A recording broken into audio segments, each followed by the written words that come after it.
So 30 days of recruitment. When you guys are starting, it's all about not the 30 days, actually what you do before that. This is key now, right? So you guys are thinking straight away on day one, I'm going to do this. Actually, the preparation that you do before the 30 days is crucial, right? And so at this point, whilst you're working your jobs, can you find a candidate who's going to be good for yourselves?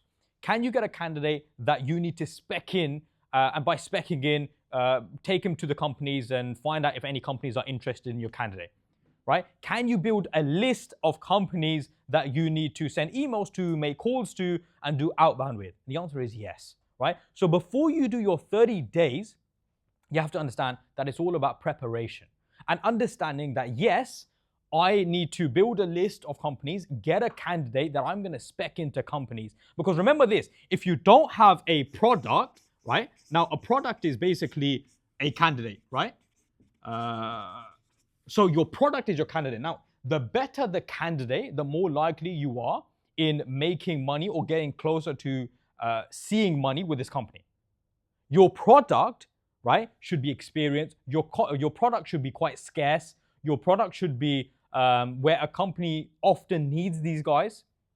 If your product is scarce, good, and something you can sell in, that is exactly what you need to start speaking to companies, whether it's emails, whether it's calls, whether it's LinkedIn messages, or whatever it is. Now, the question comes down to, should you do emails, should you do calls? Actually, you should do both, but we'll go into that. So you're going to start with getting a product, your candidate, and you're going to start with making a list of companies that you need to call. How many companies should you have before? I'll be honest, I'm going to say 200, but when I started my recruitment company, I told the guys that were working for me, I said 500 companies you need to have before we start on day one. 500 companies.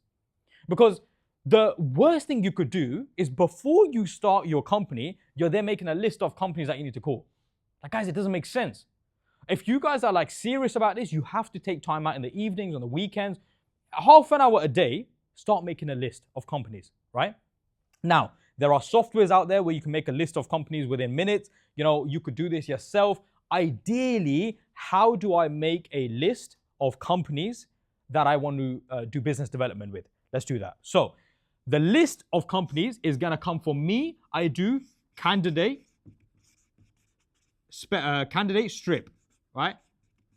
Now, that might sound naughty, but it's not. What that basically means is if a candidate has worked for 10 companies, you go on that candidate CV and you look at, they've worked for this company, this company, this company, and this company, let's say 4 companies. You put them to a side, and with that same niche, you then call all the other candidates, right? And you get their CVs, you find which companies they've worked for, you take that list and you add them to your list of companies that you want to contact, right? So let's say now you've got 10 companies that are software engineers, right? 10 CVs that are software engineers. All right, you've got 10 CVs. They've got 4 companies on their CVs each. That means a total of 40 companies, right? Now, with 40 companies, what you're going to do, put them on your list. And now when you're contacting these companies, we can almost guarantee, in fact, we can guarantee that they use what? Software engineers, right? Because you have gone on CVs and saw this candidate was working for this company, and therefore that company definitely uses software engineers. And so that, guess what? When I'm now going to call this company, or when I'm going to send an email, I'm going to say, I know you need software engineers. I know you look for software engineers. I might have someone who's good for you. Number one, what does that do? That shows you know something about their company, and that shows that actually this guy isn't just doing a random cold spec BD thing, whatever it is. It shows that you have some information on them. That's pivotal, by the way, right? Then you say, I've got someone. So the worst thing they will say is, we don't need that right now. But they can't say we don't use that because you know they use those guys. Does that make sense? Yes? Yes? Okay. So 200 companies you're going to find to contact and do business development. You focus on the candidate. You make sure you have a good candidate. You're going to do the preparation before. Now, before that comes this. Now, my writing is terrible, but what that says is mentality, okay? Because most of you guys will not do anything until you get your mentality right. Most of you guys here right now are struggling with your mentality. And this is important, right? Before we even start the 30 days, why are you even doing this? Your why needs to be deeper than you think. It's not money. I need you to understand that. It's not money. Your why has to be deeper than that. Now, once you understand your why, now we can move on to the recruitment side, okay? So, day one is crucial because you are going to be nervous as heck. You're not going to want to pick up the phone. You're not going to want to speak to candidates. You're not going to want to do anything. You have to pick up the phone. Lads, don't do that, yeah? Don't do that.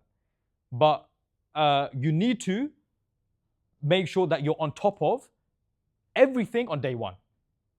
Your calls, your candidates, you're speaking to, you have to be on top of it. Now, day one, you're not going to want to do it. That's a fact. You don't want to do it. And you need to get over the mountain because you have to do calls, you have to do emails, and you have to do LinkedIn stuff as well. Now, it's not about, guys, I need you to understand this. It's not about getting results on day one. Because on day one, you don't want to do it. You just don't want to. You're not in the mood. Day one, it's just about doing what you want to do. As in, do the numbers, pick up the phone, send emails. It doesn't matter if they're crap. We expect them to be crap. We're expecting that. But nothing will change until you do something. So you have to do something, okay? So now, you're going to start sending calls. You're going to start sending emails. Day 1 to, I'm going to say 5. This is important. And I'm going to get to the part where job boards come into it. At what point do we get our free trials? Bearing in mind, I'm going to tell you guys the best way where you are not having to spend money, like 0 pence. This is the way, okay? 1 to 5, day 1 to 5, I just want you to do business development. Nothing else. Nothing else. I just want you to pick up the phone. I want you to send emails. I want you to do LinkedIn stuff. That is it. And I want a minimum of 6 companies giving you at least, I would say, 10 jobs.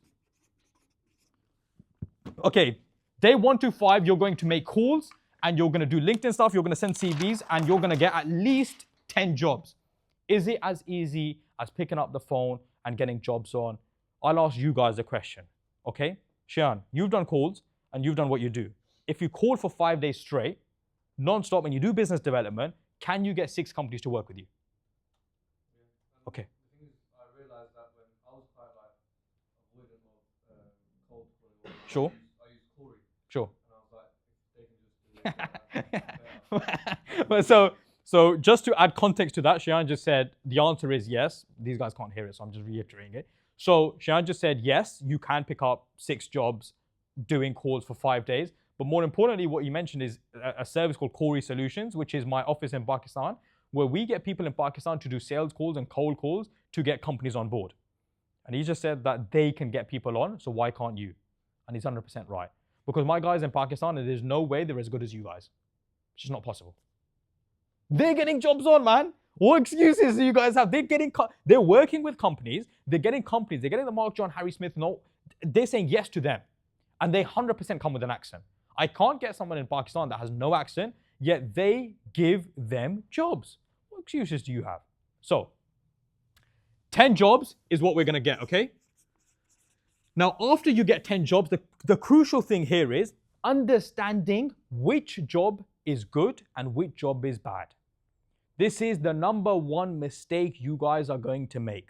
The biggest mistake most people make in their recruitment companies is not understanding which job is good and which job is bad. How do you understand what's a good job? You have to ask tough questions. What are some of those tough questions? Let's go through them. How long have you been looking? Okay. How long have you been looking for someone? If this company has been looking for someone for 6 months, alarm bells are ringing. Why have they been looking for 6 months? This doesn't make sense. And they still haven't found. How am I now going to make money with them? Okay. Are you using other agencies? Okay. So, other agencies. If they are using 3 other recruitment agencies, what is the chances of you making money with them? If they're using 4 other recruitment agencies, then they shouldn't be at number 1 in terms of priority. Remember, out of these 10 jobs, only 2 will be jobs where you guys are going to make money. The rest will be a lot of fluff. Okay? Now, other agencies, ask them this question. This question will change the game. Okay? If I get the right candidate, when can you interview?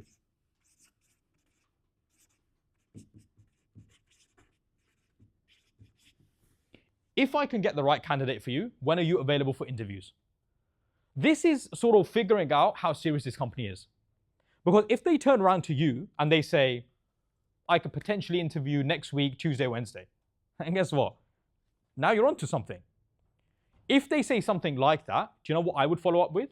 Okay, you can interview Wednesday, Thursday. How about if I get the right candidate for you, and as long as the candidate is right, because they're already thinking they don't want to commit to something where, it's not going to be good for them. So make sure, if the candidate is good for you and he is relevant, can we maybe pencil something in for Wednesday at 3 p.m. or Wednesday at some point?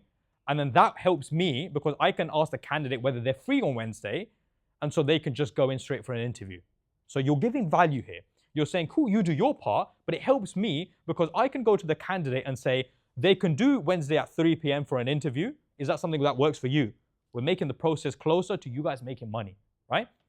So the main thing here is, how long have they been looking? Are they using other agencies? You really want to understand more about this company and how long and how difficult of a process it's going to be to get your candidate into the company.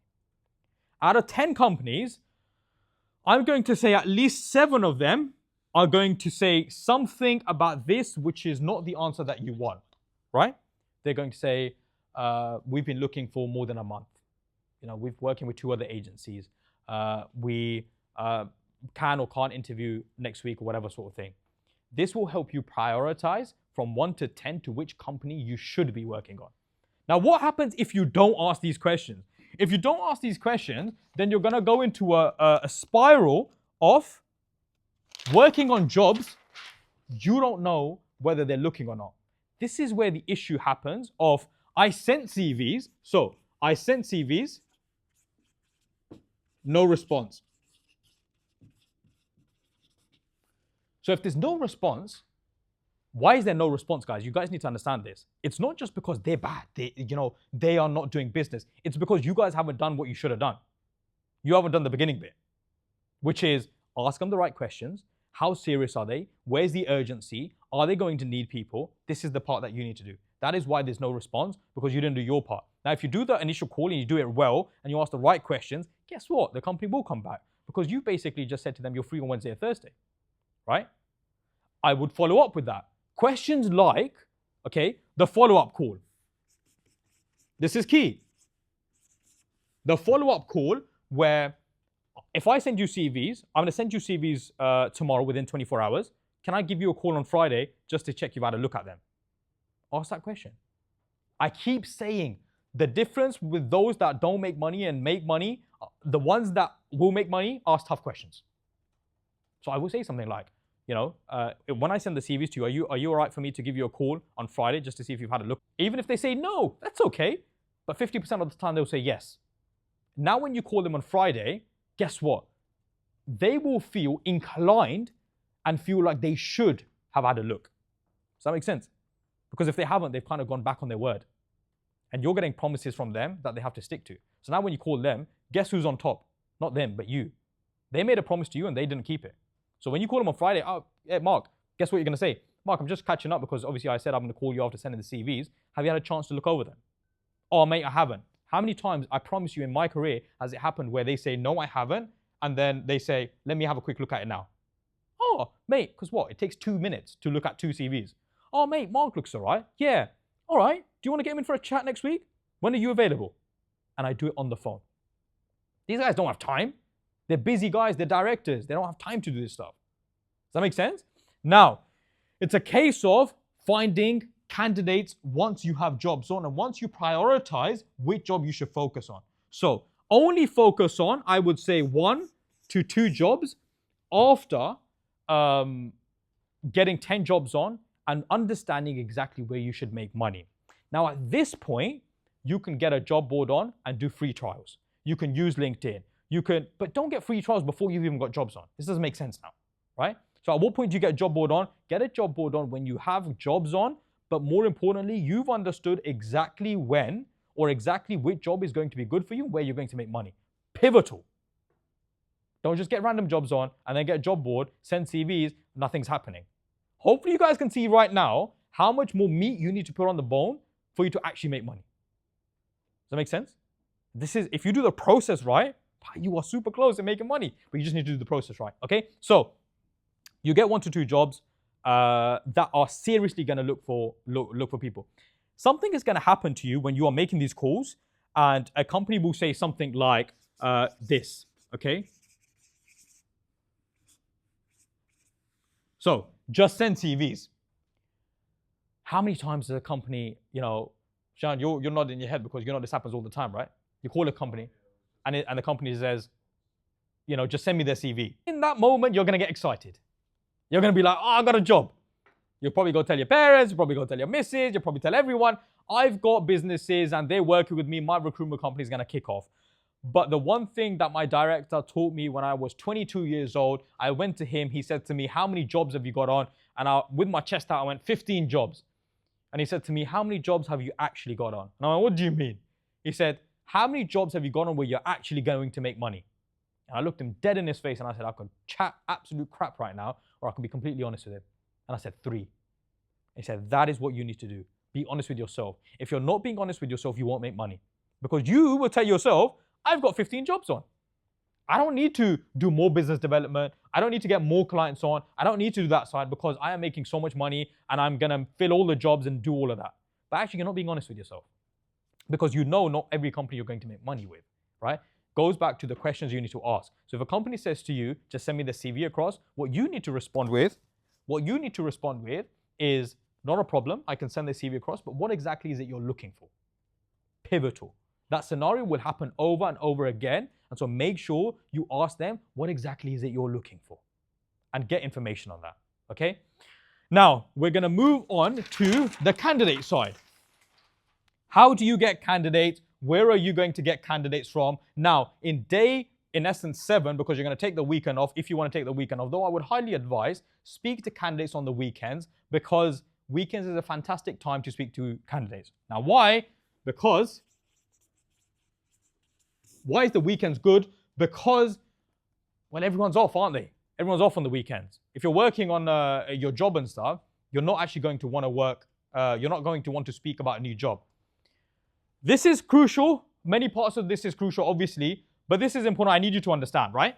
70% of the candidates, okay, are passive, okay? I'll explain what I mean. 30% are active.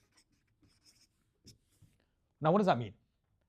That basically means that 70% of the market is not actively looking for a new job. Now, if I call someone and they're on a 30K job, and I call them and I say, well, I've got a job for you, it's paying 35K, it's closer to your house, is it fair to say that they will at least be interested? Yes? 70% of the market is that person. They haven't got their CV up. They are not actively looking. But if you speak to them about the right job, they will say yes.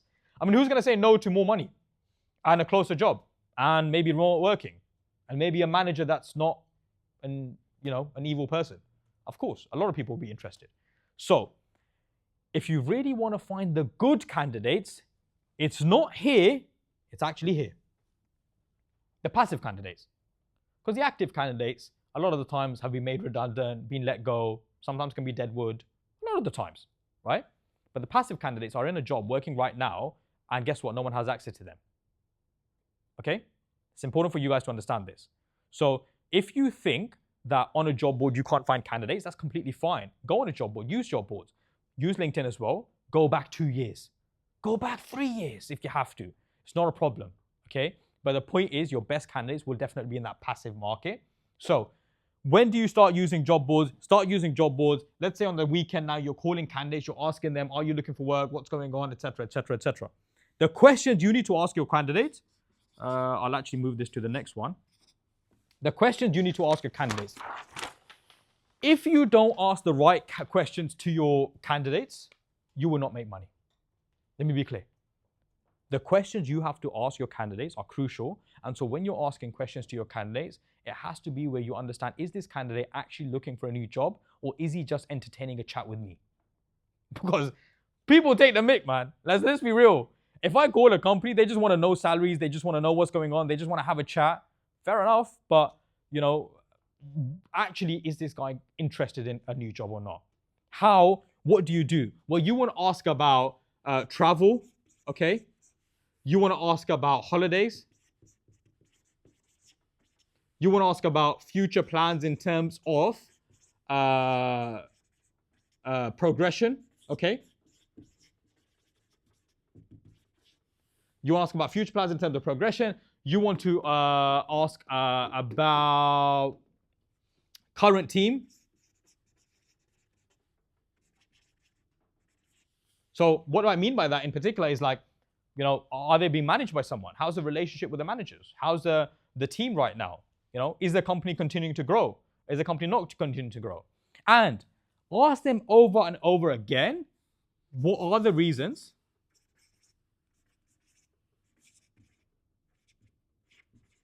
you're looking for a new job, okay?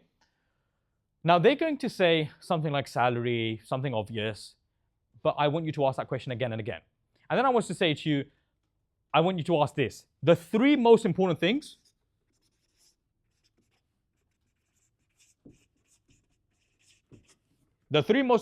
in your new job, what are they? Ask like that. Then they will have to think and they will tell you the real answers. Once you know those real answers, guess what it comes down to? It comes down to you can now tell the client, and this is what you're going to do. How big should your shortlist be when you are sending candidates to a company? I would say at a minimum, generically speaking, a shortlist, I'll tell you what a shortlist is as well, should be 3 CVs. A shortlist in essence is candidates that you're going to send forward to a company. That's how big your shortlist should be in an ideal situation. So where they say no to 1 or 2 people, they say yes to 1 person. So you send 3 CVs forward. In an ideal situation, when you are sending these CVs forward, give them a brief in the email. Mark has XXX. John has XXX. Smith has XXX. Summarize their skill set and tell them exactly why they will be relevant in 2 lines in the email. It is powerful. It makes a big difference. Do you stop everything at this point? Because what a lot of people will do, and again, this maybe what, you know, who's ever seen Family Fortunes? Years ago. Maybe it's before your times. You know what I mean? I'm 32 years old now. Give me a break. You know, but it's like the thing which is the most relevant comes number 1, number 2, number 3. I don't need to explain it. The point is this. Number 2 is this, that when people get jobs on, when people get business on, and they are trying to find candidates for a company, they stop doing BD. Okay? And this, when you stop doing it, your business stops. A big mistake people do, look, man, it's easy to find candidates for a company because you're calling candidates and saying, are you interested in a job? It's easy conversation. And so as people, as humans, we're just naturally, it's easier for us to do things that are easy, right? And speaking to candidates is easy. Doing the hard part is speaking to companies, clients, business development, LinkedIn, emails, etc., etc. But this, guys, cannot stop. For 2 years, for 2 years, I was consistent with my BD. No matter how many jobs I had, I still did BD. So imagine this now, right? 2 years, without fail, I continued to BD no matter how many jobs I had. And even if that meant I did 10 calls or 10 emails a day, I did it. And that is one of the biggest reasons to why, shukr Allah Azza wa Jal, I created a business and I didn't make one-off placements. Because the mistake what you will do is you'll get candidates, but then you won't do the sales side. And you focus on getting candidates, and then you come back, you make a placement, you're like, oh, made £5,000. Now that's amazing. It's fantastic, right? You just made £5,000. But now you have to start the process all over again. That's not a business, you just made a one-off placement. And I want you guys to have I want you to have a business which is ongoing. Yeah, so a question the brother just asked is, should you do business development on the companies where you've made money or you are focusing on currently with, or should you go on and get new business? The answer is both, because unless you've got 50 companies that you're doing business with currently, obviously this is a lot of companies, right? But if it's 3 or 4 businesses, it is just a 5-minute conversation to say, I'm helping you on this side. Is there anything else you need help with? In fact, I would say that's a big trick that people miss, that they make money with a company, 5, 10, 15, 20,000 pounds, and they just focus on that one department. But if you've had success in one department, usually the manager is happy to pass your information to another manager. So to give you guys an idea, and this is away from everything, but hopefully this makes sense, that in the last 7 years, right, I've probably got about, I'm gonna guess and say 20 companies, okay? It's probably more than that, to be fair, that I've actually placed people in the last 7 years. But right now, we only do business with three companies. But those 3 companies make me more money than 20 companies. Why? Because that one company will give me 5 people to recruit for them every single month. Which means what? Which means 15% of 30, 40, 50,000, one person, right? Whatever that is, I'll let you guys do the maths. And so one company, 4 people, 3 companies, 12 people. So you don't actually need tons and tons of people. You just need 3 companies, but you need to get in with them well. And that is a different thing. That starting a recruitment company, making money, 5, 10, 15,000 pounds is one thing, but then having a business and continuously making money with a business is a whole different ballgame. Does that make sense? Fantastic. So your candidates, when you send them forward, you make sure you carry on doing business development and you don't stop business development because your business will stop. So you do the candidate side, you do the business side, you send CVs, and then you carry on. Don't put all your eggs in one basket. And then it will be a case of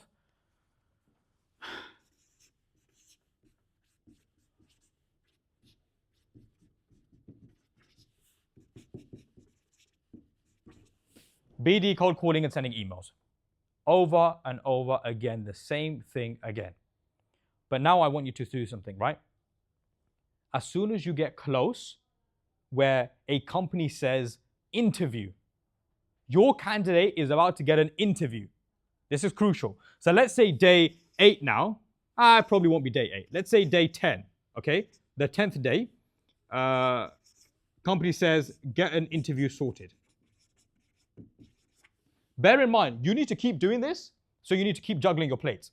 BD, emails, calling, and CV sends. That has to continue. But a company's going to turn around to you now and say, we like your candidate, can you get him in for an interview? How big of a deal is that? That is as much as you can do, to be honest with you. Now you are doing everything and your processes are somewhat accurate. Because if a company comes back and says, yes, get him in for an interview, there's nothing more you can do now. Let me explain. An interview happens on, let's say, the 12th, okay? The company says, get your candidate in for an interview. You can't control anything now up until the interview.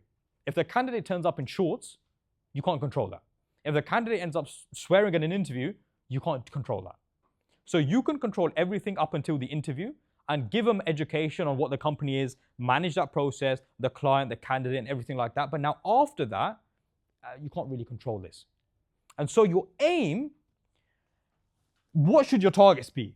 You know, I've told you 3 CVs, business development, how many calls should you make, how many emails should you make, what's your targets, and how should you keep doing that, and how many interviews should you get out of that. Now, by the 14th, 15th day, you're going to keep doing this because remember, you guys are only going to become good at this if you keep doing it. So, your calls on 1 to 5 days, it's not going to be the best. But when you're calling from the 25th day to the 30th day, your calls will be so much better. Most people, though, will give up. You can't give up, okay? So, if you're now on top of everything, what are your targets? And what should you get out of that? A lot of people want to know this, right? So, how much should you be doing to get results? The honest answer, do as much as you can, man. Like if you're working a job, I can't tell you to make 100 calls a day or send 1,000 emails a day. I mean, you can send emails and you can send LinkedIn messages, but I can't expect you to do crazy amounts of work. 80% of people that have done our program, by the way, and wallahi, I promise you guys, 80%, the ones that have seen success especially, are the ones that were working jobs. Working jobs, I'm doing an apprenticeship, I'm doing this, I made 1 placement, I made 2 placements, I've now got £15,000 after 3 months, and now I can quit my job. Have you quit your job yet? Oh, you quit your job too? Oh, so you went full in, you quit your job and you just... I like that.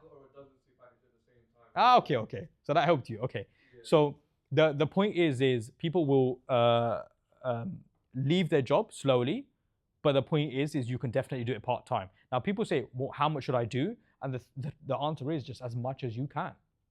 People will say to me, should I send emails or should I do cold calling? But both. Why is there one or the other? It doesn't make sense. Having said that, some people think that emails are more powerful than cold calling.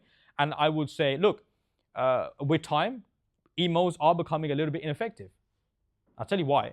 Because if every single recruitment company sends, or recruiter sends 10,000 emails a day, 10,000 emails a month, for example, and every recruiter does that, the more you do something, the more ineffective it becomes. It's just reality. I spoke to a HR director of a FTSE 100 company about 6 weeks ago, and the guy said this exact same thing. Why do they keep sending me emails? I don't get it. And I said, because they're using new softwares where you can just send emails on a constant basis. But when you do something over and over again, and everyone does it, you're now sending like 3 emails a day. Everyone's doing the same thing. Now it's not effective, right? It's effective in the beginning when no one's doing it, but now everyone's doing it. It's not effective. And so, but that's not to say emails are bad. I've never said that. You should send your emails, but you pick up the phone as well. You should send your emails. More importantly, be active on LinkedIn. Give you an idea, 10 minutes on LinkedIn, okay? Just a post. Last year, I think we did about 13 million impressions on LinkedIn. And I posted, I would say once in like 4 or 5 days. 13 million impressions. At the back of that, 3 companies came back to me and said, we need your services. But guys, that might not sound like a lot, right? But companies coming to you and saying, we need your services, you're nearly guaranteed to make money with them. Does that make sense? That is powerful. And all it takes is 10 minutes of your time. So it's not a case of doing 1, 2, or do everything, because you guys need to knock on enough doors to make you guys money. I want you guys to have success in your businesses, and that's how you're going to do it, right? So if you're sending 3 CVs for every job, at any one point, as quickly as possible, I want you to get to 20 CVs out at any one point that are being reviewed. You know you're doing a good job, and you know you're going to make money, inshallah, as long as you have 20 CVs out at any one point. What does that mean? A company is looking for someone, you've got CVs out, and you've got 20 CVs that are being reviewed at any one point. If it's less than that, you need to pick up the numbers. That's if you're doing it on a full-time basis, obviously, right? So if you don't have 20 CVs out that are being reviewed, you need to do more, and you need to do more calls, you need to get more jobs, you need to send more CVs. But at one time, you should have 20 CVs out. Now, if you have, honestly speaking, 20 CVs out that are being reviewed, and as long as your processes are right in terms of managing the client, managing the candidate, making sure the job is good and you're going to make money with them, you should at least have 5 interviews. At least, minimum, from 20 CVs, right? Out of 5 interviews, honestly, I would say 1.5 placement. What that basically means is every 2 months, you should be making 3 placements at a minimum. Those are minimum numbers. So that means every 2 months, you should be making around 15,000. This is to start with, right? So these are, if you're on top of your numbers, recruitment, I promise you guys, it's a numbers game. It is a numbers game, and I'm going to explain this, okay? What do I mean by a numbers game? If you do 20 calls, if you do 50 emails, if you do 5 LinkedIn DMs a day, at the end of the week, how many jobs do you think you can pick up? 5, let's say 5. Forget 10. 5 potential jobs you can get. So it's a case of you need to do the output to get results. In recruitment, we're always told things are a funnel. The more you do on the out, the more you put in, the more you're going to get out. It's a fact. So if you're not getting results, sometimes you need to do more, then you better the quality. So let's say you're doing all that, then you get 5 jobs on, okay? Now for each of these, what you're going to do, send 3 CVs, okay? Which means a total of 15 CVs. This is what you should be doing in 1 week on a full-time basis. And if you do this, I can't lie, man, you're going to make money, like, inshallah. And this is the thing though, but how many people are willing to do this? Because I'm not talking about a little bit of money. It's a case of doing it every single week. It's a case of turning up every single month. Right, you generally will make 10, 15, 20,000 pounds. But will you do it? Because most people will be like, oh, I'm not sure. Now, if you're like, I'm working part-time, I can't do this, okay? Let's half this by 12, let's half this by 2. Can you make 10 calls a day? A lot of us work remote these days. A lot of us have, why are you laughing? Okay. If you half this, and you can even do 10 calls, right? Can you do 10 calls during a lunch break, in the morning, in the evening? Bro, can you do 7 calls? A third of that. Can you do a third of that? The answer is yes. If you do a third of that, you're going to get 1 or 2 jobs a week.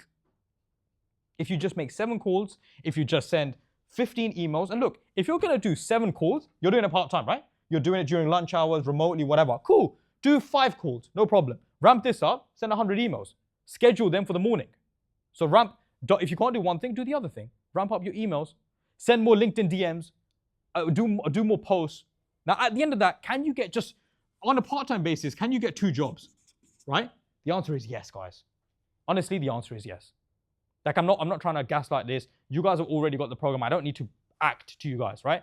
Can you get 2 jobs? The answer is yes. Can you get 2 companies to give you jobs? 100%. Now, if you do that for a month, that means 8 jobs. It's on a part-time basis whilst you're working a job. There's no negativity here, right? 8 jobs a month. Send 3 CVs to each job. How many CVs is that? 16, 24. 24 CVs out. We assume you should try to get at least 4 or 5 interviews with them. Can you make 1 placement on a part-time basis, doing the bare minimum numbers? Should you get 1 placement? The answer is yes. 1 placement at least is looking at 4,000 or 5,000 pounds. That's obviously a lot of money. But the point is this, guys. Most people will just not have the mentality to do this. Now, it's not a case of this doesn't work. If you do this, it works. But you need to do it. So the issue is not whether it works or not. You pick up the phone, you send emails, you do the DMs, and then you send CVs to the jobs, and then you organize the interviews. You do all of that, you'll get 1 placement. Now, if you're on a 50K a year job, 50K a year, by the way, you're making 3,000 pounds a month. Listen, if you can make 1 placement a month working part-time and double it to 8,000, is that really that bad? I don't think it is. So the idea is, your biggest problem will always be, and I go back to it, it's always going to be mentality. And I've been doing this for 2 years. I've seen a lot of people succeed, and the ones that haven't succeeded are the ones that forget doing the program. They couldn't even be bothered to complete the program. Well, why? I'm being genuine with you guys. So imagine that, man. You don't even complete the program, you don't do anything, and then 3 months later, you're just sitting there. Why? Because the mentality thing. You just didn't do what you should have done. As long as you do what you do, you will make money. Does that make sense? Yes? Any questions?